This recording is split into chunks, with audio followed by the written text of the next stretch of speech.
I'm Amir Tibon. I'm diplomatic correspondent for Walla News, one of the most widely read news websites in Israel.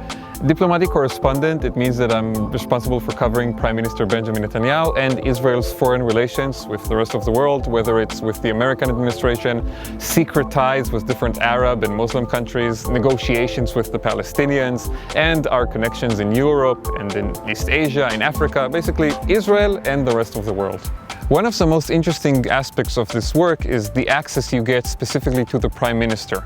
And you get to see him when he's traveling abroad, when he's meeting foreign leaders here in Israel, when you have all kinds of briefings with him through political crisis and other kind of events.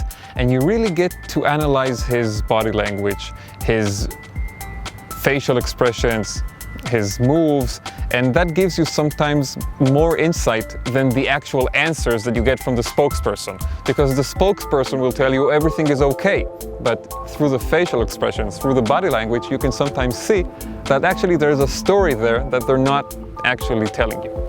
I've been to conflict zones in Syria, in Ukraine, along the border between Turkey and Iraq, the Kurdish region, and I really like to cover those kinds of places because while we talk all the time about trying to establish peace through diplomacy, as a reporter I believe you also need to have a connection to the other side of the story, which is to see what happens when there is war.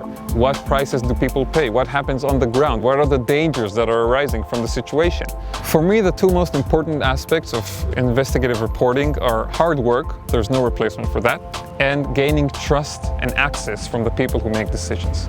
I know from my work that a lot of people abroad are fascinated by what is happening in Israel now, the changes that the country is going through. I think if you really want to understand what is happening here, and not just to get a wrong picture from one political side or the other, you have to really understand the nuance, get a lot of facts, dive deep into the stories and the narratives, and really grasp the complexities of the story that is taking place here.